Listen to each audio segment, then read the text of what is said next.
Good morning, students. Today we will discuss the last topic of this unit, that is electric field due to the charged sphere. First, we will discuss what are the two categories of this sphere. A sphere are of two types. First one, hollow sphere, which is also known as thin shells, and second one is solid spheres. Hollow spheres are further classified into two categories, that is conducting or metallic spheres and non-conducting, or which is also known as dielectric or insulating spheres.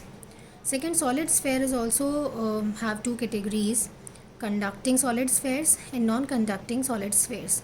Out of these four types of spheres, the first three types have same properties, and the last one, non-conducting sphere, shows some different properties. The basic difference between these four categories is that the first three, whatever charge is given to the sphere, it will reside on the surface of the sphere, and in the non-conducting it will spread in the whole volume.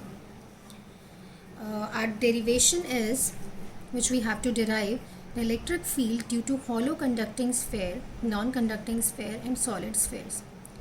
We will derive the condition, we will derive the value of electric field for the two conditions, that is inside the sphere and outside the sphere. As we know, this sphere, this is the hollow sphere, and whenever hollow sphere is there, the charge which we provide, it resides on the surface of the sphere. So for this kind, we'll use the surface charge density, that is sigma, which is charge per unit area. Let the radius of this sphere is capital R. We need to find out the value of electric field, suppose at this point. So we need a Gaussian surface which is symmetric to the previous one, or which is given. So for this spherical shell, the symmetric Gaussian surface will be another sphere which will pass through this point, at which we need to calculate the value of electric field. So this dotted line shows the Gaussian surface. Suppose the radius of this Gaussian surface is small r. Electric field has a property that it is always radial. So suppose if we want to calculate in this region, the value of electric field or the direction of electric field would be like that. For this particular surface, the areal vector is radially outward. Whenever a 3D surface is given, the areal vector shows radially outward direction. Otherwise it may be inward also, but will take only radially outward. Now, for finding the electric field, first we need to find out what is the flux which is passing through the Gaussian surface. This is the Gaussian surface, and for this surface the value of flux is integral of E dot dA. As we know, electric field is symmetric and it will be same at each and every point, so this E quantity can be taken out. Only dA is the variable. E dot dA can be also known as E dA cos of theta, where theta is the angle between the electric field and areal vector. In this particular region, you can see that the angle is 0. Suppose we have another region. For this region also, the electric field and areal vector have the same angle, that is 0. Put the value over here, you'll get the electric field, that is E integral of dA. If we join all these small areas, we'll get the area of total sphere. So area of sphere is 4 pi r square, because we are finding the Gaussian surface. So the radius of Gaussian surface is small r, that's why we'll take small r here.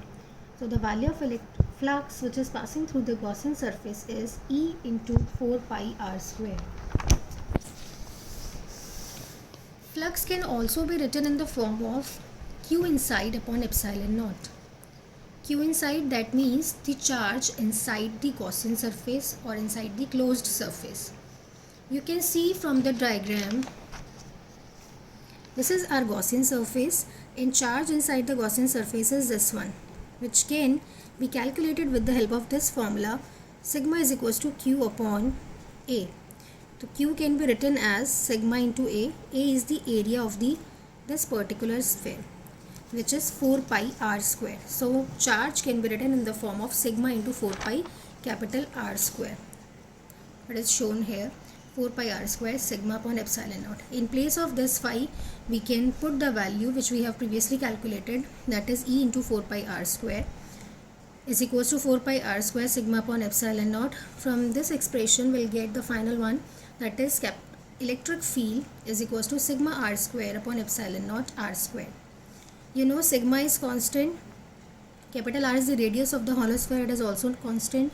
Epsilon naught is the permittivity, it is constant, only R is variable. That means the electric field depends upon this R and it is proportional to 1 upon R square. That means when R increases, the value of electric field decreases. This particular formula can also be written in another form. If we take this total charge as a Q, then we'll put the value Q directly. It will be equals to E into 4 pi r square Q upon epsilon naught, and E we will get 1 upon 4 pi epsilon naught Q upon r square. It looks like a value of point charge, that means electric field due to point charge. So it just seems like that the whole charge Q is placed at the center of the sphere, and from the center we will calculate the value of electric field at any particular point. We'll get this kind of formula. That's all about this one.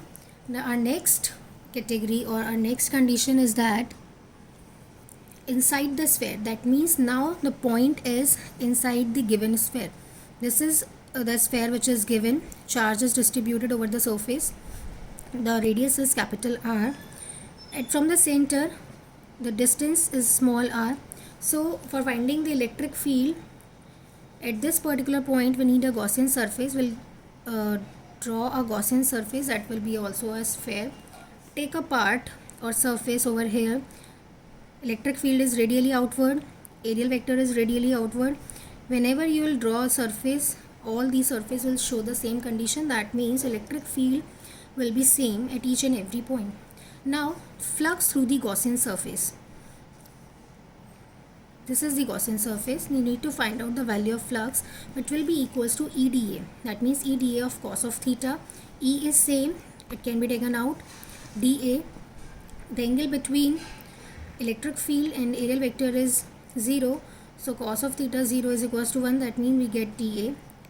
When we'll join all the small surfaces, we'll get E into 4 pi r square. This is the radius of this one Gaussian surface. Now this flux can be equated with this formula, that is Q inside upon epsilon naught. But from the diagram you can see that for the Gaussian surface there is no charge inside the surface, so it can be written as 0. That means the value of flux is, the value of charge is 0, so electric field comes out to be 0.